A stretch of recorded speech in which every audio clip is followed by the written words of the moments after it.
यमदूत आ गए। वो मुझे कह रहे हैं, पहले तो उन्होंने मुझे उठाया, उन्होंने कहा कि नमस्कार अमित जी। नमस्कार सर। बहुत खुशी हो रही है आपसे मिलके, क्योंकि अभी कुछ टाइम पहले आपने मेरे को ऑस्ट्रेलिया से जब फोन किया था तो आपकी सेहत बड़ी खराब थी, और फिर वो आया कि मेरा मिलने का बड़ा दिल था। उसके बाद मैं कहा आप ठीक हो जाओ और दौड़ के आ जाओ मेरे पास। आपका भी यही जी था कि आप आ जाएं।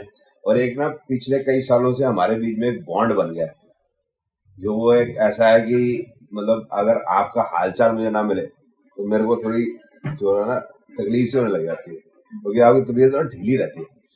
तो अभी you are very much better, आप आज आए हो। और तो दोस्तों, अमित जी जो है पर्थ से आए हैं ऑस्ट्रेलिया से।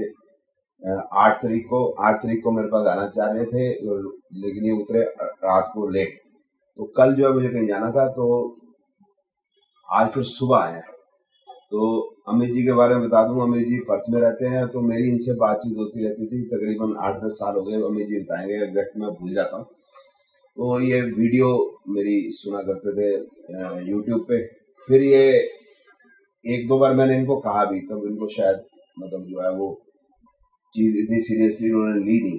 ये खुद बताएंगे कि मैं क्या बात कर रहा हूँ। तो मैंने इनको कहा थोड़ा वो सीखना पड़ेगा, तो और एक्यूरेसी के लिए। और फिर उन्होंने 2021 में मेरे से सीखा भी, क्या सीखा क्या नहीं सीखा वो भी ये बताएंगे। लेकिन पहली चीज खुशी की बात यह है कि उस समय जब इन्होंने मेरे से बात की थी, आज से कोई 1.5 महीना हो गया सर। 1.5 महीना हो गया।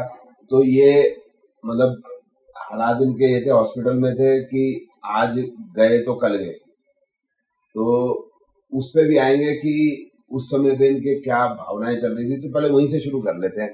वो बड़ा मतलब मेरे को बड़ी ना दिल में ऐसी, मैं क्या बताऊं कि बोझ सा कर गई, या क्या कहता हूँ कि भगवान से मेरे को क्या कहते हैं जुड़ाव जो है और अधिक होने लग गया आपकी उन बातों से।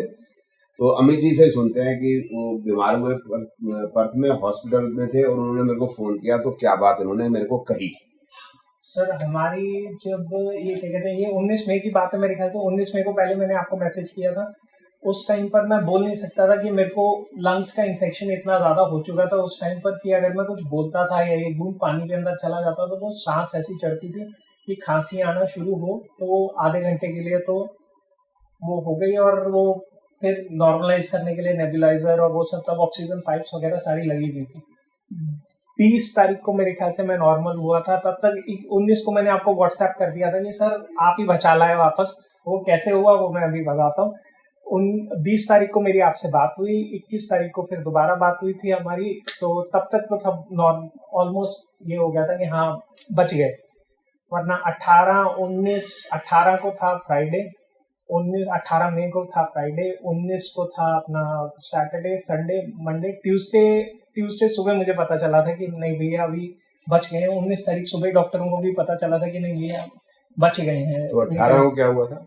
18 को हुआ ऐसा था सर कि जब ये आपने लास्ट जब सूर्य ग्रहण की वीडियो डाली थी अपना अप्रैल एंड के करीब डाली थी आपने वीडियो, वो मुझे इसलिए अच्छे से याद है कि जब मैं हॉस्पिटल से बाहर आया ये 23 मई को, तो सबसे पहले आकर लोगों ने ये बोला भाई इतनी तुम ज्योतिष करते हो, क्या है क्यों नहीं पता चला? मैंने कहा देखो भाई क्या नहीं पता चला कि भाई तुम हॉस्पिटल जाने वाले हो, अच्छा ये होने वाला है। मैंने कहा देखो हालात खराब होने वाले हैं ये तो हम बता सकते हैं, क्वांटम कितना होने वाला है ये कोई नहीं बता सकता।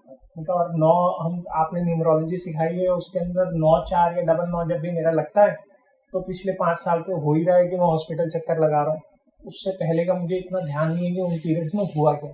तो सबने मैंने कहा कि देखो सर ने अपनी लास्ट वीडियो में, ये मैंने सबको वीडियो का लिंक भी शेयर किया, उसमें ट्रांजिट की आपकी वीडियो थी। लास्ट के 5 मिनट में किसी ने सवाल पूछा था कि सर ये सिंगल 8 ये है, ये दशा भुक्ति अंतर में आ गया, खराब हो गया तो यहीं पर काम हो जाएगा। तब आपने क्लैरिफाई किया था उसको कि यहाँ पर ये आ गया है, इसके बाद ट्रांजिट भी आ गई तो जरूरी नहीं है कि कांड हो जब तक न्यूमरोलॉजी नहीं बिगड़ेगी। मैंने वो वीडियो का क्लिप जो है काट के काफी लोगों को व्हाट्सएप पे भेजा। मैंने कहा कि भैया देखो जिन जिन लोगों ने साल में, मैंने कहा देखो पता था कि कुछ होने वाला, इतना बड़ा होने वाला, ये हमें भी नहीं पता था। चलो कोई बात नहीं, लेकिन वो बात जो मैंने आपको कही थी वो बताओ, 18 को क्या हुआ? हाँ वो बात आप भूल गए। अब हाँ, शुरू से ऐसा हुआ कि पहले तो मैं 8 मई को बीमार वो सूर्य ग्रहण के दिन से मैं बीमार होना शुरू हुआ। तब वो अप्रैल लास्ट वीक का था तो बीमारी चल रहा था। 8 तारीख को मैं हॉस्पिटल सब परेशान हो रहे, हॉस्पिटल ले गए कि भाई डॉक्टर जो आ रहे हैं घर पे वो कुछ बता नहीं पा रहे, खास कुछ हो नहीं रहा। तो 8 तारीख को मैं हॉस्पिटल चला गया। हॉस्पिटल वालों ने कहा कोरोना है। तो कोरोना की उन्होंने, क्योंकि मेरे को ऑटो इम्यून डिजीज भी है, तो उन्होंने वहीं पर 5 दिन के लिए भर्ती कर दिया। उसके बाद में 13 तारीख को नॉर्मल, उन्होंने कहा कोरोना क्लियर, आपका इन्फेक्शन क्लियर, फीवर वगैरह वो डाउन हो गया सब कुछ। तो 13 को मैं वापस आ गया। अब ये 4 दिन सही निकले। 17 तारीख दोपहर तक ऐसा था कि मैं शॉपिंग करने गया हूँ अपनी मदर के साथ, शाम को बच्चों के साथ भी बैठा हूँ सब कुछ। 17 तारीख रात से मेरी तबीयत 9 बजे के आसपास से खराब होनी शुरू हुई कि 9 बजे से हर 1 घंटे में मुझे टॉयलेट जाना पड़ेगा, और जैसे जैसे मैं वापस आऊँ वैसे वैसे मेरी सांस उखड़ने लगे। अब 3:30 बजे के करीब मुझे ऐसा लगा कि शायद बॉडी में ना सॉल्ट की कमी है, पता नहीं दिमाग में कहाँ से ये बात आई। तो मैंने जाकर ना सैंडविच बनाया, नमक वमक डाला उसमें, वो खा लिया। अब इसमें 6 बजे जब मैं लास्ट टाइम उठा टॉयलेट करने के लिए, वापस आया तो सांस बहुत ज़्यादा उखड़ रही थी। उस टाइम पर मुझे, मैंने कहा कि बीवी को उठा देता हूँ कि ये हालत ख़राब है। मैंने कहा चल छोड़, थोड़ी देर में ना दिमाग में ऐसा ख्याल आया कि चल छोड़, अभी थोड़ी देर में सुबह होने वाली है, तभी करेंगे। तभी एकदम से मुझे ऐसा लगा जैसे कि कोई बाहर है। मेरे कमरे के बाहर ही ना खिड़की है, खिड़की के पास गार्डन जैसा है। तो उसमें अब ऐसा लगा जैसे कोई मेरे से बात कर रहा है। उसने कहा उठा ले, शायद दोबारा मौका नहीं मिलेगा। तो उस टाइम मैंने बीवी को उठाया, मैंने कहा देख मेरा तो हो गया। मैंने उस टाइम उससे 3 बातें कही कि भाई तेरा जो कल इस वीकेंड का ट्रिप था ये खराब कर दिया, सॉरी, मैंने तेरी वो जिंदगी को इतना वो कर दिया कि बीमारी रहता हूँ मैं। और फिर उसके बाद मैंने ये कहा कि देख सामने इंश्योरेंस के पेपर पड़े, वो इंश्योरेंस वाले के अंदर कोई एरर आया है कि भाई वो पेमेंट आपकी प्रोसेस नहीं हुई, उनका वो पहले ठीक करा ले। ये बात हुई। उसने कहा मेरी बीवी है स्ट्रॉन्ग, ऐसा आदमी चाहिए होता है आपको कि कहीं किसी प्रॉब्लम में वो नहीं ऐसे हमारी तरह हाथ पांव छोड़ती। वो उसने कहा कुछ नहीं हो रहा, आराम से हाथ वाथ मारे उसने मुझे और बिठाया। मतलब आप घबरा गए उस समय पे? उस टाइम घबराया ऐसा कुछ नहीं, मेरे को ये था कि भाई टाइम आ गया, अपना वो करो। आपको लगने लग गया कि अब जाने का समय आ गया? जाने का समय आ गया। तो उस लगा मुझे ऐसा, मैंने, उसने मेरे को वेंटेलिन दी, उस टाइम पंप किया, तो मैं बैठा थोड़ा, सांस अभी भी उस टाइम धीरे धीरे उखड़ रही थी। तो उसने उसी टाइम फिर वो इमरजेंसी सर्विसेज में फ़ोन किया। अब इस टाइम पर मुझे मेरी बीवी की भी बात सुनाई दे रही है, जो वो एम्बुलेंस वालों से बात कर रही है, वो मेरे से जो सवाल पूछ रही है मैं उसका भी जवाब दे रहा हूँ, और एक पैरेलल कॉन्वर्सेशन मेरे दिमाग में चल रही है कि यमदूत आ गए हैं। वो मुझे कह रहे हैं, पहले तो उन्होंने मुझे उठाया, उन्होंने कहा कि, तो मैंने अपने दिमाग में उनसे, मेरे हिसाब से कॉन्वर्सेशन चल रही है, मतलब मुझे कुछ ऐसा दिख नहीं रहा था कि हेलुसिनेशन हो रही है या कुछ हो रही हो। आई वॉज टोटली अवेयर कि मेरे दिमाग में हो रही है बात जो हो रहा है। तो उन्होंने कहा कि मैंने कहा कि पहले मैंने उनसे ये पूछा कि भाई टाइम आ गया, उन्होंने कहा कि हाँ शायद। अच्छा, कहने का मतलब है फिर वाइफ ने एम्बुलेंस बुला ली? एम्बुलेंस एम्बुलेंस आ गई? नहीं, अभी तक एम्बुलेंस आई नहीं है इसमें वो इमरजेंसी सर्विसेज से बात कर रही है। इमरजेंसी सर्विसेज वाले बोल रहे हैं कि वो कॉन्शियस है, तो वो मेरे से पूछ रही है, ये चल रहा है साथ में, ये कॉन्वर्सेशन चल रही है। वो जो पूछ रहे हैं कि भाई सांस, इसकी आंखें, और मुझे सुनाई दे रहा है कि भाई आंखें कैसी हैं, तो चेहरे का वो कहती है कि हाँ आंखों के तरफ वो सर्कल्स हो गए हैं डार्क, और मेरी लंग कैपेसिटी 88% कोलैप्स हो चुकी थी तब तक, वो बाद में रिपोर्ट में पता चला। तो फेस का उन्होंने कहा कि फेस का कलर कैसा है, तो उन्होंने इसने बोला कि हाँ थोड़ा चेंज हो रहा है वो, तो उन्होंने कहा कि ठीक है ambulance is on the way. मतलब 18 मई को आपकी तबीयत बिगड़ने लगी, सुबह 6 बजे तो आप वाइफ के पास गए, आपने वाइफ को कहा कि मेरी तबीयत ठीक नहीं है और जो है मुझे ऐसा लग रहा है कि अब समय पूरा हो गया है तो इंश्योरेंस वगैरह दिखा दे। तो वाइफ आपकी स्ट्रांग है, तो मैं जानता हूँ। तो भाभी जी ने तुरंत जो है इमरजेंसी फ़ोन किया, उन्होंने ट्राई किया कि किस तरीके से, जैसे आपकी तबीयत ठीक नहीं है तो फर्स्ट एड वहीं से जो है ट्राई करने की, वाइफ को डायरेक्शन देके, ठीक है ना। फिर आगे बताओ सर आप। तो उस टाइम मुझे सुनाई दे रहा है कि वो एम्बुलेंस वाला, वो इमरजेंसी सर्विसेज से क्या बात कर रही है। तो इमरजेंसी सर्विसेज वाले, उसने स्पीकर पे डाल दिया था, तो इमरजेंसी सर्विसेज वालों ने बोला कि आप गाड़ी लेकर कितनी देर में हॉस्पिटल पहुंच सकते हो। इसने कहा कि, इसने मेरे से पूछा गाड़ी में बैठ सकते हो, मैंने कहा नहीं। उन्होंने कहा नहीं एम्बुलेंस घर ही आएगी। तो उन्होंने कहा कि भाई सीधे बिठा के रखो, और मेरा बिस्तर वो ऑटोइम्यून की वजह से वो हॉस्पिटल वाला ही है, तो वो ऊपर करके वैसे ही मैं बैठा हुआ था। तो वो जैसे जैसे क्वेश्चंस पूछ रहे थे, तो उस टाइम पर एक बात जो है उन्होंने ये कही कि भाई देखना ये फेंट ना हो जाए। ये बात आगे जाके थोड़ी और इम्पोर्टेंट है, क्योंकि 3 बार ऐसा मुझे लगा कि यमदूत आए और मेरी कॉन्वर्सेशन हुई है उनके ओ साथ। My God. 3 अलग अलग कॉन्वर्सेशन। अच्छा। इसमें ये पहले में तो ऑलरेडी ये हो चुका है कि वो मुझे बोल चुके हैं कि भाई हाँ देख ले, दोबारा मौका मिले ना मिले। अब इसमें मैं बेड पे बैठा हूँ, ये कॉन्वर्सेशन बीवी जो वो कर रही है, जो मेरे से जैसे जैसे वो सवाल पूछ रही है वैसे वैसे वो सवाल जो है वो मैं उसका जवाब भी दे रहा हूँ। जो वो एम्बुलेंस वालों से बात कर रही है वो भी मुझे सुनाई दे रहा है, और एक पैरेलल कॉन्वर्सेशन मेरे दिमाग में और शुरू हो चुकी है इस टाइम पर। तो मैंने जैसे उसके बाद मैंने पूछा उनसे कि भाई समय आ गया, तो उन्होंने कहा कि हाँ शायद, तो कोई और काम तो नहीं रह गया, मेरे ख्याल से तो नहीं। तो कहते हैं कोई और तेरा कुछ करने का मन, तो मैंने कहा यार बच्चों से एक बारी वो था। तो उन्होंने उस टाइम कहा कि मैं अभी बुला लेता हूं, मैंने कहा ना मैं अभी वो कर रहा हूँ, मैंने कहा ना ऐसे खाम खा बच्चों को ट्रॉमा हो जाएगा, मेरे बच्चे लायक है सब हैं।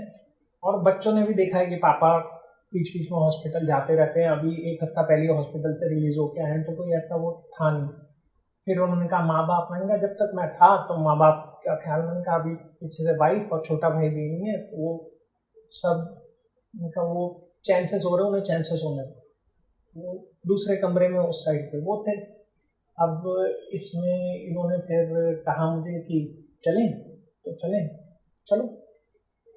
अब यहाँ पर एक चीज़ और मज़ेदार थी कि ये सारी कॉन्वर्सेशन जो हो रही है ये शुद्ध हिंदी में हो रही है।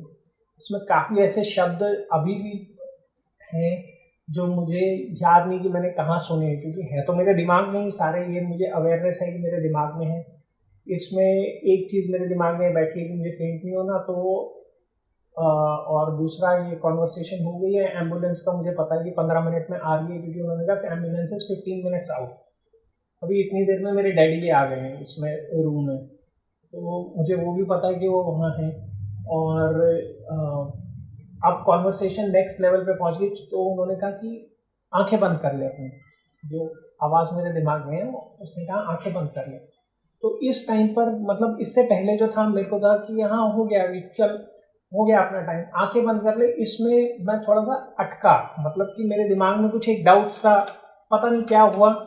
तो उस टाइम एक वर्ड मेरे दिमाग में, मैंने कहा कि मुझे यहाँ त्रुटि हो रही है। अब ये त्रुटि वर्ड मैंने कहाँ सुना है, क्या सुना है, इसका मेरे पास कोई जवाब नहीं है, और ये शब्द मैंने कहीं पढ़ा है, मुझे ये भी याद नहीं है। तो यहाँ पर कॉन्वर्सेशन एकदम शिफ्ट हो जाती है। सबसे पहले वो मुझे कहते हैं कि बिरयानी खाएगा, नहीं मुझे भूख नहीं है।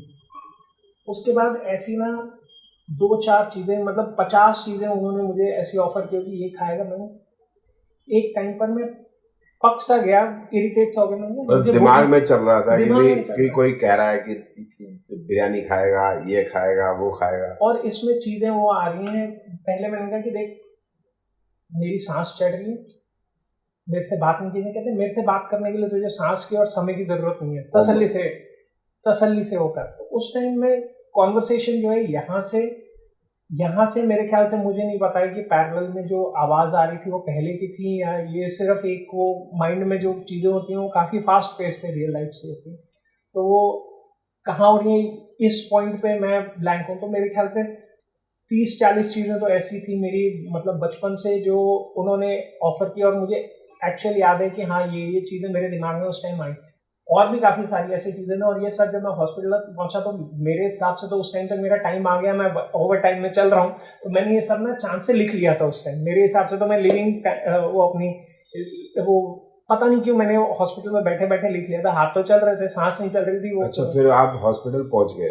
अभी पहुंचा नहीं मैं हॉस्पिटल। तो एम्बुलेंस आ गई है या नहीं आई? अभी नहीं आई एम्बुलेंस, अभी आई नहीं है इसमें एम्बुलेंस। अभी आप कह रहे हैं ना मैंने लिख लिया, तो मैं वो लिख लिया, मतलब 8:30 बजे के करीब मैं सुबह हॉस्पिटल पहुंच गया, उन्होंने स्टेबलाइज कर दिया। उसके बाद वो 8:30 बजे के करीब मैंने ये सब पता नहीं क्यों लिखना शुरू कर दिया। उसके बाद आप मतलब स्टेबल हो गए, आपने लिखना शुरू कर दिया ये फोन पे अपने, पता नहीं क्यों लिखा, मुझे आइडिया नहीं है उस टाइम क्या मेरे दिमाग में लिख दिया। तो वो उस टाइम जो लिखा था तो काफ़ी बातें उसकी वजह से ही मुझे याद है। तो ये चला ऐसे खाने पीने का काफ़ी देर तक, वो मतलब 50-60 आइटम। जैसे मैं 7th क्लास में शिमला में हॉस्टल में था, वहाँ पर पराठे मिलते थे, वो पराठे मुझे याद भी नहीं है कैसे, तो वो पराठे खाएगा ये मेरे को। अच्छा, वो जो चीजें भूल चुके थे वो भी दिमाग में आ रही है। दिमाग में ये सारी खाने की ही कॉन्वर्सेशन चल रही है इस पॉइंट तक, 50-60 आइटम इसमें ये आ गई। ये कॉन्वर्सेशन खत्म होती है, उसी टाइम पर एक मतलब ज्योतिष, तो मेरे ख्याल से जिन लोगों को ज्योतिष का एक बारी वो कहते हैं ना, ज्योतिष और ड्रग्स में वो खास फर्क नहीं है, एक बारी जिसको लत लग जाती है ना वो लत लग जाती है। तो मैंने भी कोई ज्योतिष ऐसा शायद ही इंडिया का है जो छोड़ा होगा, तो एक अच्छे ज्योतिष हैं काफ़ी माने हुए, तो लाल किताब करते हैं, तो उनसे मेरी काफ़ी टाइम पहले कॉन्वर्सेशन हुई थी। तो वो मेरे दिमाग में है कि देख बेटा, तेरे को कहा था 42 तेरा पार करना मुश्किल है, टाइम आ गया है, क्यों अटका हुआ? मैं कहाँ अटका हुआ हूँ गुरु जी, चलो।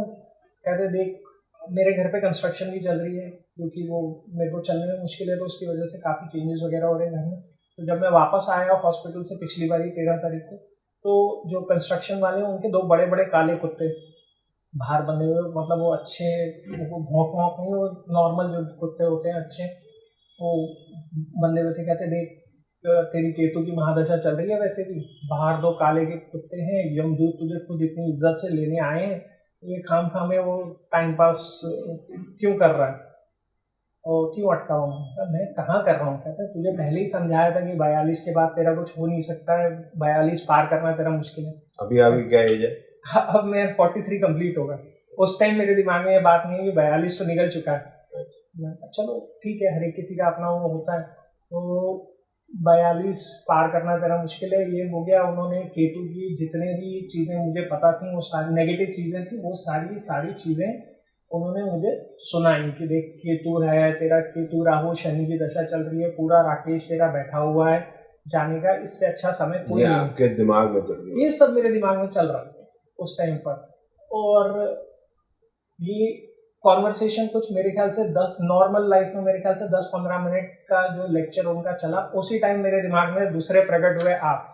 कहते हैं आपने सबसे पहले, कहते हैं इन कंजरों की बात सुनने से तो ये कितनी बार मना किया मैंने सीधा उसमें कहते हैं मैं बताता हूँ इसको, इसकी सारी केतु की चीजें। कहते लगन में बैठा हुआ केतु है, ये मकर राशि का केतु है, ये कहाँ से नेगेटिव हो सकता है? तो उसमें आपने सारी पॉजिटिव चीजें, इसमें कॉन्वर्सेशन तो मेरे दिमाग में एक तरीके का कोर्ट केस चल रहा है। एक बार आप बोल रहे हो, जो उसने बोला है उसको आप पॉजिटिव उससे काउंटर कर रहे हो। कहते हैं मैं तो ये ज्योतिष करता नहीं, उसके अलावा भी फिर भी मैं इसे ये सब बता सकता हूँ।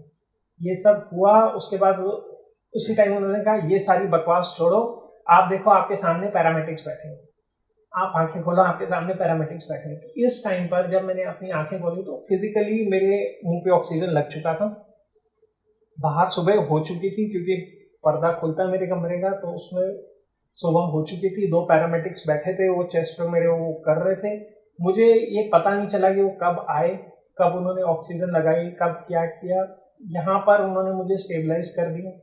यहाँ पर पहली कॉन्वर्सेशन जो मेरी थी, मेरे हिसाब से एंजल ऑफ डेथ, यमराज, यमदूत, जो भी कहो, मौत का फरिश्ता, अलग अलग, उससे पहली कॉन्वर्सेशन मेरी यहाँ खत्म हुई। इसमें लास्ट में आपने आकर मुझे ये कहा कि उठ आंखें खोल, सामने आ गए। तो आपको जो है वो घर पे जो पैरामेडिक आ गए, एम्बुलेंस आ गई, उन्होंने आपको फर्स्ट एड दे दिया, ऑक्सीजन लगा दी, अब आप रिवाइव कर गए। उसके बाद अब बताइए। अब ये मुझे ले गए हॉस्पिटल, 8:30 बजे तक कि 9 बजे तक मैं हॉस्पिटल पहुंच गया हूँ। मैंने वाइफ से कहा कि तू बच्चों को स्कूल छोड़ दे और उसके बाद हॉस्पिटल आना। तो वो कहती कि नहीं, वो पापा कहते हैं मैं पीछे से छोड़ दूंगा। वो जो भी उनकी आपस में कॉन्वर्सेशन हुई मुझे आइडिया नहीं है। हॉस्पिटल एम्बुलेंस वाले मुझे ले गए, तो एम्बुलेंस वाले इसमें सबसे मज़ेदार में मेरे से ये पूछते हैं कि आपकी बीवी पैरामेडिक है? मैंने कहा नहीं, मेरी बीवी सिर्फ मेरी बीवी है, वो पैरामेडिक नहीं है। कि कहते हैं कि जिस हिसाब से उन्होंने हैंडल किया बहुत अच्छे से कर लिया। कि वो बाद में भी उन्होंने कहा कि भाई इन्होंने काफ़ी हद तक बचा लिया आपको, वरना ये क्रिटिकल टाइम था। अब हम हॉस्पिटल पहुंच चुके हैं। हॉस्पिटल में उन्होंने कोरोना का मेरा जो वो टेस्ट होता है वो सब किया है, नेगेटिव सा आ रहा है, स्लाइड पॉजिटिव आ रहा है, क्योंकि मेरा 1 हफ्ते पहले ही कोरोना क्लियर करके उन्होंने वहाँ से भेजा है। तो अब 12:30 तक बीवी जब हॉस्पिटल पहुँच गई, कमरा मुझे वो इमरजेंसी वार्ड के अंदर ना एक आइसोलेशन में रखते हैं जब तक पता नहीं चल जाता कि क्या है, कहाँ कौन से यूनिट में से भेजना है। तो अभी इसमें बीवी सामने बैठी हुई और मैं उसको बोला, मुझसे ज़्यादा जा नहीं रहा, मगर मैं उसको कह रहा हूँ कि तू पहले इंश्योरेंस वाले को फ़ोन कर, बाकी सब छोड़, तो इंश्योरेंस वाले को फ़ोन करूँगी थी, कुछ नहीं हो रहा, कुछ ऐसे नहीं है। तो वो अभी भी रिलैक्स है, काम है, उसे कोई फ़र्क नहीं पड़ रहा उसमें। और वो भी कोरोना का, हॉस्पिटल वाले को भी ये था कि भाई ऐसा कोरोना नहीं होता है। उन्होंने वो टेस्ट रिपोर्ट वगैरह देखी, तो रेस्पिरेटरी डॉक्टर जो था वो आया, उसने कहा कि चेस्ट का एक एक्सरे तब तक निकाल लेते हैं। तो एक एक्सरे उन्होंने चेस्ट का लिया। अब वो चेस्ट का एक्सरे उन्होंने लिया, वो एक्सरे देखा उसने, तो उसने फिर स्पेशलिस्ट को बुला लिया, 2 स्पेशलिस्ट, 3 स्पेशलिस्ट, और मेरा जो ऑटो इम्यून का स्पेशलिस्ट है उसको भी कॉल कर दिया कि भाई देखो ये 1 हफ्ते पहले का एक्सरे, ये अभी का एक्सरे। उन्होंने कहा यहाँ से यहाँ तक कैसे पहुँच सकते हैं 1 हफ्ते के अंदर, ये समझ के बाहर है। अब उसमें ये था कि उन्हें लगा पहले निमोनिया है, वो कहीं तुम्हें कफ हो रहा है, अंदर का चेस्ट तो क्लियर है, ना कोई वाटर है, ना कोई कफ है, ना कुछ है, बट सांस नहीं आ रही। तो उन्होंने चेस्ट एक्सरे किया। उन्होंने कहा कि वो उस टाइम उन्होंने कहा कि वी डोंट नो क्या हो रहा है यहाँ पर, हो सकता है कि आपके ऑटो इम्यून की वजह से आपकी बॉडी कुछ ज़्यादा रिएक्ट कर रही है। तो उन्होंने उस टाइम तक वो कहा कि रेस्पिरेटरी तो है, तो उन्होंने फिर बीवी को भेज दिया वहाँ से। मैंने कहा चलो तुम जाओ, 12 बजे तक वो जा चुकी हैं दोपहर के। अब इसमें फिर डॉक्टर्स ने कहा कि देखो भाई, उन्होंने उस टाइम पर मुझे बोला कि आपका वेंटिलेटर के बारे में, ये लंग ट्रांसप्लांट की लिस्ट पे आपको वो कर रहे हैं ये ऑपरेशन। मैंने कहा देख, तुझे जो करना है वो कर, अभी मैं इधर हूँ, तो ये कोई साड़ी तो है नहीं, कोई शर्ट तो है नहीं कि पिंक पहनूँ या रेड पहनूँ। मैंने कहा जो तुझे ठीक लग रहा है, तुझे अगर कोई सिग्नेचर चाहिए तो मैं इसे ले ले, बाकी उसके अलावा आई डोंट माइंड कि तुम जो कर रहे हो वो तुम्हें पता है, मुझे आइडिया नहीं है इस बारे में। तो मैंने उनके उस पर छोड़ दिया। तो मुझे सब उसने वो कहा कि देखो सीरियस है, we don't know what is happening, but हम तुम्हें राउंड ऑफ एंटीबायोटिक्स से शुरू कर देते। वो सारा कर दिया। तो उन्होंने मुझे फिर रेस्पिरेटरी वार्ड में शिफ्ट कर दिया कि रेस्पिरेटरी वार्ड में आइसोलेशन वाला रूम होता। इस बार पता नहीं उन्हें क्या लगा कि एक तो मैं रेगुलर विजिटर हूँ उसका, तो उन्होंने मुझे ना इस बार एक चांस से वो कमरा भी बढ़ा दिया। वैसे नॉर्मल साइज़ का कमरा होता है कि आप दीवार का हाथ लगा लगा के चल सकते हो, ये कमरा इस बार बहुत बड़ा था, टॉयलेट बहुत दूर था। यहाँ वार्ड में मैं शिफ्ट हो चुका हूँ, उन्होंने ऑक्सीजन वो पाइप वगैरह लगा दी है।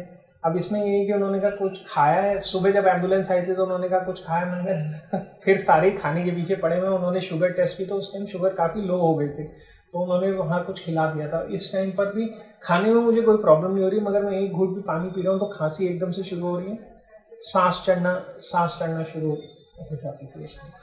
तो ये रेस्पिरेटरी वार्ड में मैं पहुंच गया हूँ ऊपर अपना। अब शाम तक वो व्हाट्सएप पे और फेस टाइम पे बीवी से बात हो रही है, सब कुछ हो रही है। मैं रूम में हूँ तो उन्होंने वो कर दिया। अब 8 बजे के करीब एकदम से वो 8 बजे के करीब मेरे को था कि मैं टॉयलेट जाऊँ, तो मैंने उनसे कहा कि मुझे टॉयलेट तक व्हीलचेयर पे हेल्प कर दो। तो उन्होंने कहा ऑक्सीजन सिलेंडर के साथ ही मुझे वो टॉयलेट तक, वो व्हीलचेयर तक हेल्प कर दी उन्होंने। कहा जब तुम्हारा हो जाए तो बटन दबा देना, हम आकर ले जाएंगे। अब यहाँ पर सीन ऐसा हुआ कि अभी तक मुझे आइडिया नहीं कि मैं ज़रा सा भी हिल रहा हूँ तो वो सांस उखड़ रही है। अब यहाँ पर फिर से सीन हुआ कि जब मैं उठने की कोशिश करने लगा अपने आप, नेचुरल रिएक्शन होता है, टॉयलेट के बाद तुम उठने की कोशिश करते हो, मुझे ध्यान नहीं रहा, वो जो सांस उस टाइम उखड़नी शुरू हुई। फिर से बिल्कुल सुबह जैसी हालत हो गई कि सांस आ नहीं रही। मैंने बटन दबा दिया और वो नर्स की मैं वेट कर रहा हूँ, मेरी आंखें बंद हो रही हैं, सांस फिर से उखड़ रही है। उसी टाइम फिर से वही आवाज़ कि देख अब तो तू हक भी लिया। अब इसमें ये इम्पॉर्टेंट इसलिए है कि जब मेरे को ऑटो इम्यून डिजीज़ हुआ था, मेरे को ये था कि भाई देख, टॉयलेट वगैरह मैं खुद जा सकूँ, उसके अलावा लाइफ में जो भी होता है वो चलेगा। कहते देख अब इसमें भी तेरे को तकलीफ है, एक इस टाइम तो यमराज चल, इस टाइम चल पड़ेगा, अटक मत, चल पड़ेगा तो तेरे को ये उत्तर पूर्व और ये 3 उन्होंने बोले कहते हैं, इनमें से किसी एक द्वार से ले चलेंगे, वरना बाद में दक्षिण से जाना पड़ेगा। इसका कॉन्टेक्स्ट मुझे बाद में समझ में आया, जब मैंने ये बाद में मुझे अभी थोड़े दिन पहले ही समझ में आया कि ये गरुड़ पुराण वाला रेफरेंस था कि वही दक्षिण से पाप किए हुए होते हैं ज़्यादा, तो उसके अंदर से जाना पड़ता है, वरना तुम बाकी किसी और में से जाते हो। कहते इसमें जाना पड़ेगा। मैं कौन सा मना कर रहा हूँ, चल पड़ो ना। तो कहते हैं आंखें बंद कर लेना। मैंने कहा मैं आंखें बंद कर, कॉन्सेप्ट क्या है, टाइम पूरा हो गया तो चलो ना, मैंने मना किया है क्या। अब इसके अंदर यहाँ पर जो कॉन्वर्सेशन थी वो पहले तो था जैसे कहते हैं साम दाम दंड भेद। अब यहाँ दाम तो वहाँ पर उन्होंने वो सारा वो करके कहते क्यों अटका हुआ है, कोई काम कर रहा है, तू वैसे ही रिटायर हो चुका है, धरती पे बोझ बन चुका है, क्यों तू ये कर रहा है। कि मतलब वो सारी कॉन्वर्सेशन है शिफ्टेड टूवर्ड्स कि तुम वैसे ही कुछ नहीं कर रहे हो, सब कुछ जो तुम्हारा कुछ कहीं जाने का मन नहीं है, कुछ खाने का मन नहीं है, ये नहीं कर रहे, वो नहीं कर रहे, तो क्यों अटका हुआ, चलना। मैंने कहा मैं तो चल रहा हूँ ना, चलो ना, मैंने कब रोका तुम्हें। तो ये कॉन्वर्सेशन ये कुछ आधे घंटे की चली, वो मैंने बटन दबाया हुआ है और मेरे दिमाग में बस ये कि मुझे बेहोश नहीं होना है, क्योंकि मैं बेहोश हुआ तो ये गया उसके अंदर। अब इसमें वो कॉन्वर्सेशन थी यमराज खुद आए, इसमें फिर से दोबारा आपकी एंट्री होती है मेरे दिमाग में, कहते हैं कि कितनी बार कहा है ये सारी इन लोगों की उल्टी सीधी बातें मत पढ़ा कर, कोई कुछ ऐसा नहीं हो रहा, हमारा टाइम सही चल रहा है, पूरा टाइम ऊपर नीचे आता रहता है, ये मंथली दशा है, वैसे भी कोई बड़ी दशा ऐसी नहीं है, कोई डबल नहीं, कोई डबल नहीं है, कुछ नहीं है, ये सारा कुछ नहीं सोचना। आंखें खोलो, देखो सामने नर्स खड़ी है। उस टाइम मैंने आंखें खोली, सामने नर्स खड़ी थी। नर्स ने वापस मुझे हेल्प किया, वो ले गई बेड पे, फिर से उसने नेबुलाइजर वगैरह लगाया, यहाँ पर मैं वापस स्टेबल हो गया। ये थी दूसरी कॉन्वर्सेशन। तो मैं पहली में था सारा जो जिसे कहते हैं ना, पहले बार एक जोशी बता रहा है आपको कि भाई आपके जाने का टाइम आ गया, तो मैंने आके कहा कि अभी टाइम नहीं आया। अब जो है वो यमदूत आ गए, वो कह रहे हैं कि चलो, तो चलो वहाँ भी आप, वहाँ पर फिर मैं आ गया कि मैंने अभी भी नहीं जाना। नहीं, मैं तो उस टाइम रेडी हूँ ना जाने के लिए, मेरे को कोई प्रॉब्लम नहीं। आप रेडी हो, बट मैंने रोक लिया। आपने उसने रोक लिया। उनका बस ये लॉजिक था कि तू एक बार आंख बंद कर ले। मैंने कहा ये आंख बंद करने वाला लॉजिक है, मुझे एक बार ही बोला, मैं कर लेता हूँ ना बंद। मैं तो वैसे ही आंखें बंद है मेरी, उसमें फिजिकली तो मेरी आंखें बंद ही है ना इस टाइम, मैं तो वेट कर रहा हूँ। उस टाइम आ गए फिर से आप, उस टाइम वापस वो ले गए, वो बेड पे ले गए, स्टेबलाइज किया उन्होंने। अब यहाँ दूसरी कॉन्वर्सेशन खत्म हो जाती है। फिर तीसरी कॉन्वर्सेशन जो होती है 12 बजे के करीब, बेड के साइड में पानी का ग्लास था, मैंने एक घुट लिया, उसके बाद जो वो सांस उखड़नी शुरू हुई। ये पहले दोनों वाले इंसिडेंट से ज़्यादा खराब। तो ये हो गया कि आपको एक बार तो जो है वो, जब आप घर पे थे तो उस समय पे कोई जोशी आए जिनको आप जानते हैं, उन्होंने बताया कि अब जाने का टाइम आ गया, तो मैंने कहा नहीं अभी नहीं आया। फिर उसके बाद रात को 8 बजे रिपीट, जब आप हॉस्पिटल में थे, फिर यमदूत आपको कह रहे हैं चलो आंखें बंद करो, फिर मैंने रोका अभी टाइम नहीं है इनकी बात सुनो। फिर उसके बाद आप कह रहे हैं कि थर्ड टाइम फिर रात को 12 बजे मैंने पानी पिया। हाँ जी, पानी पिया, उसके बाद सांस फिर से उखड़नी शुरू हो गई। यहाँ पर फिर से मैंने बेल दबा दी नर्स की कि भाई फिर से वो हो रहा है और मेरी हालत धीरे धीरे ख़राब हो रही है। फिर से वही आवाज़ आई कि भाई चाहता क्या है तू, मतलब तू देख, तू धरती पे बोझ बना हुआ है, इसमें कुछ कर नहीं रहा है, तो चला जाएगा, लोग सुखी होंगे। अच्छा, यमदूत फिर से आगे बोले, ये फिर से कॉन्वर्सेशन चल रही है। पहली कॉन्वर्सेशन वॉज कि पूरा तो तेरी इच्छाएं पूरी कर देते हैं उसमें। दूसरी के अंदर ये था कि टेक्निकल फॉल्ट ये है कि अभी तेरे लिए जाना अच्छा है। थर्ड में ये आ चुकी है कि यहाँ पर रहने में कितने नुकसान है। अब ये कॉन्वर्सेशन काफ़ी उन्होंने मुझे समझाया। इसमें फिर से आपकी एंट्री होती है उनका कि क्या। मैंने कहा देखो, मैंने उनसे कहा कि देखो ये यमदूत से मेरी सीधी कॉन्वर्सेशन, मैंने कहा देखो मैंने गेम पूरी खेलनी है। मैंने कहा हाँ मैंने मान लिया मैच मैं हार चुका हूँ, मगर 50 ओवर पूरे खेलेंगे ना हम, पूरे खेलेंगे। कहते मैंने कहा देखो कर्ण को पता था महाभारत में वो हारने वाला है, तो कहते हैं महाभारत में कृष्ण। मैंने कहा देख हमें कृष्ण की, मैंने कहा हमें कृष्ण की सिखाई हुई महाभारत से कोई इंटरेस्ट नहीं है, कर्म से कोई इंटरेस्ट नहीं है। हमें तनेजा साहब ने एस्ट्रोलॉजी सिखाई है, जिसके अंदर उन्होंने हमें ये फॉर्मूले दिए कि तुम्हारे ज्योतिष में लिखा हुआ है। ऐसा नहीं सर, मैं कॉन्वर्सेशन चल रही है, उसके अंदर ये आया कि भाई, मैंने कहा देखो ये मेरा नेचर ऐसा है, मैंने ये करना है, मैं पूरी गेम खेल के जाऊंगा, मुझे कर्म में कोई इंटरेस्ट नहीं है। उन्होंने मुझे सीधा सीधा बताया हुआ, मेरे को ये चीज़ समझ में आ गई कि भाई अच्छे टाइम में मैंने बुरे कर्म नहीं किए तो बुरा टाइम भी अच्छे से निकल जाएगा। इतनी बात समझ में। मैंने कहा उसके अलावा महाभारत में क्या लिखा हुआ है, रामायण में क्या लिखा हुआ है, मैंने कहा ये किसी इंसान ने लिखी है ना, उसने वही बात लिखी होगी जो उसको सही लगी होगी। ज़रूरी नहीं है कि हम हर चीज़ को एक ही नज़रिए से देखें। वो कॉन्वर्सेशन वहाँ पर ख़त्म हुई। उसके बाद फिर से आप आए, कहते ये सारी बातें छोड़ो, नहीं करना है, सामने देखो नर्स आ गई। इतने में नर्स वापस आ गई। अब इतने भी बुरे कर्म मैंने नहीं किए कि कोई अच्छी नर्स ही ना मिलती। ये जो नर्स आई थी इस टाइम पर, ये नर्स जो थी, ये मेरे ख्याल से मैंने जो अच्छे कर्म किए थे ना, ये उनका रिजल्ट था। मैंने इनसे कहा कि मैं क्या गलत कर रहा हूँ कि ये ऐसे हो रहा है। और कितनी देर लगेगी मेरे बेल बजाने के बाद तुम्हें अंदर आने में, क्योंकि वो मास्क वास्क पहन के आते थे, तब तक उन्हें पता नहीं था कि मुझे क्या है। उन्होंने कहा कि तू कुछ गलत नहीं कर रहा, तू सिर्फ बहुत बीमार है। उन्होंने कहते और तुझे किसने कहा तू बेहोश होने वाला है? कहते ये ऑक्सीजन तेरे नाक में लगा हुआ है, तो पूरी रात खांसता है तो भी कुछ नहीं होगा, दिमाग में ऑक्सीजन बराबर जा रहा है, सब कुछ ठीक है।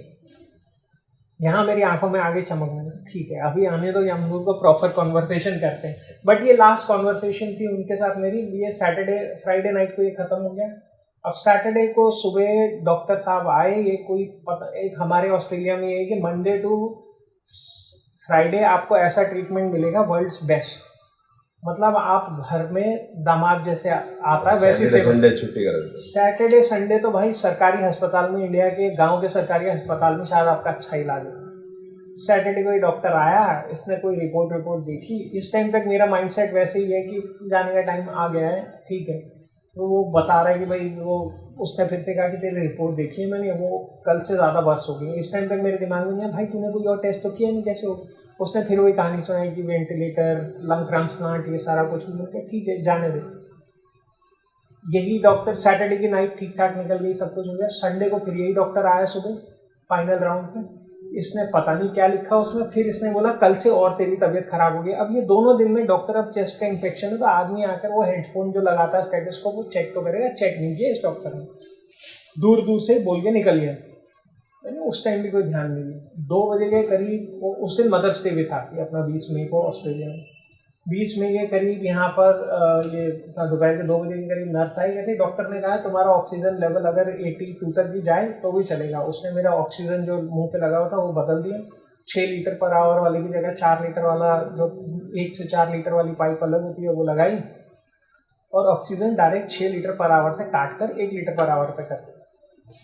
2-2:30 बजे के करीब की ये बात है। तब तक मेरी बोलना वगैरह नॉर्मल हो गया है। मैंने घर पे बच्चों से भी बात की है, बीवी से बात हो गई है, सब कुछ। 4 साढ़े 4 के करीब मेरी हालत एकदम जैसे वो रेत, गर्मी में रेत पे लेटा हुआ वो कुत्ते का पेट होता है ना, वैसी हालत हो गई है। मैं बेल दबा रहा हूँ, कोई आ नहीं रहा है।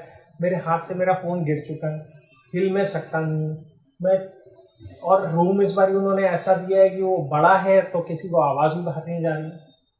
ये 6:30 बजे नर्स घुसी, 4:30 की 6:30। वैसे मेरी ऑब्जर्वेशन करने के लिए वो हर 1.5 घंटे में आते थे। 6:30 बजे नर्स घुसी। इस टाइम तक मेरा दिमाग घूम चुका है। मैंने कहा यार ये जो अब मेरे साथ हो रहा है ये गलत है, अभी तक जो हुआ उससे मुझे ये गलत है। यहाँ पर मेरा माइंडसेट चेंज हुआ। मैंने कहा ना अब तो मुझे लड़ना है, अब तो तुम आओ देखता हूँ मैं कैसे लेके जाते हो कहीं। फिर वो नर्स आई, मैंने उससे कहा कि ये जो डॉक्टर ने ये जो तुमने काटा है इससे मैं अनकंफर्टेबल हूँ। मैंने उससे कहा कि तेरे पास 3 ऑप्शन है, या तो मुझे अभी के अभी किसी और हॉस्पिटल में ट्रांसफ़र कर, या अभी के अभी किसी डॉक्टर को बुला, या अभी के अभी ये अपना उसको मैं खुद चला जाता हूँ। मैं अपनी बीवी को फ़ोन कर रहा हूँ कि वो कर ले गया, तुम्हारा भी ये कंप्लेंट नंबर है, मैं यहाँ पर कंप्लेंट कर देता हूँ, रुको। उसने फिर वो जो नर्स जो जिसने मुझे कल रात को समझाया था वो आई, वो अंदर आई। उस टाइम मुझे शांति पड़ गई कि हाँ अब ये आ गई है, अब कुछ नहीं होने वाला। उसने आकर सारा ऑक्सीजन वगैरह ठीक किया, नेबुलाइजर वगैरह दिया, तो उससे वो नॉर्मल हो गई। तो अभी तक कुछ मंडे सुबह फिर डॉक्टर दोबारा आया। उसने कहा कि मेरा मैं मन कर रहा है तेरे एक बार CT अभी और करा लूँ, वैसे वेडनेसडे का बनता है, अभी करा लेता हूँ। करा ले भाई, तो डॉक्टर तुझे पता है क्या करना है। मंडे को इसने अपना CT कराया। मंडे तक यही हाल है कि किसी भी दिन तुम निकल सकते हो, कोई आइडिया नहीं है। अब ट्यूसडे सुबह डॉक्टर आया। ट्यूसडे सुबह इसने कहा कि तुम्हारा CT के अंदर ना चेस्ट इन्फेक्शन क्लियर होना शुरू हो गया, और ये medicine is working, you are improving at a rapid pace. कि वो 88% की जगह अब लंग्स क्लियर हो गई हैं काफ़ी हद तक। ये वो हुआ तो मैंने सीधा बीवी को फ़ोन किया, कहा कि भाई हाँ ऑल क्लियर, सारा हो गया। तब उसने बीवी ने बताया कि हमारे घर में जो 2 खरगोश थे उनमें से एक डेथ हो गई, रात की उसको डेथ हो गई उसकी। तो ये पूरा कॉन्वर्सेशन तो मुझे लगा कि मेरे लिए जो यमदूत आए थे उन्होंने कहा आए हैं कुछ तो लेके जाएंगे, तो एक खरगोश को लेकर चले। यहाँ ये हॉस्पिटल वाला किस्सा ख़त्म हुआ। उसके बाद अब ये पैरानॉर्मल था या फिर जो हम ज्योतिष में कहते हैं कि राहु, मतलब आप ये कहना चाहते हैं कि 3 इंस्टेंस हुए हैं जहाँ पर आपका ये कहना है कि शायद मैंने आपको बचाया। तीनों मेरे, शायद नहीं सर, मेरे दिमाग में तो पक्का है कि अगर मैं आपकी वीडियोज़ या आपसे नहीं मिला होता तो मेरे हिसाब से उस टाइम में मेंटली गिव अप कर चुका हूँ। और मेरे ख्याल से इसमें काफ़ी मेंटली गिव अप ना करने में मेरे ख्याल से 90% आपका वो। अच्छा, ये ऐसा आपका मानना है कि मेरा तो ऐसा मानना है कि मेंटली उस टाइम और कुछ जो फिजिकल चल रहा था वो तो चल ही रहा था, मेंटली आदमी एक बार गिव अप कर देता है तो फिर वो अलग चीज़ हो जाती है। तो कोई इसमें क्वेश्चन है आपका? मेरे हिसाब, अब मुझे इसमें ये नहीं समझ में आया कि सर ये खाली आपके हिसाब से राहु मून कंजंक्ट जो हुआ वो था? राहु मून का नेट उस दिन हुए थे 18 तारीख को राहु मून कंजंक्ट था, 4th हाउस में था मेरे। और वो आपने सब जो है, जो हमारे ज्योतिष के हिसाब से उस समय जाने का समय नहीं था, तो आप नहीं गए।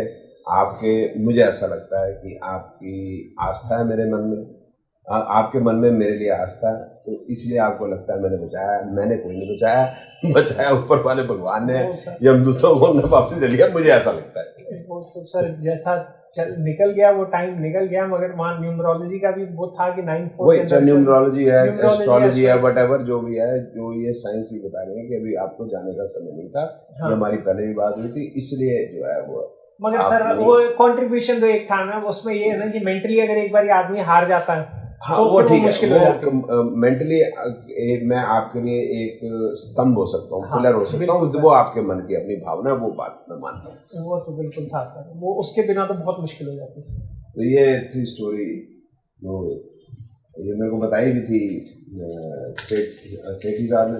तो अब यहाँ पर इंडिया में आके मेरे को बता रहे, यहाँ पर मेरी ऑफिस के अंदर, तो मतलब इंटरेस्टिंग है। और मैं नहीं मानता कि मैं किसी को बचाता हूँ या भगवान ही सभी को बचाता है। हाँ, निमित्त मात्र किसी को बना लेता है, ऐसा नहीं।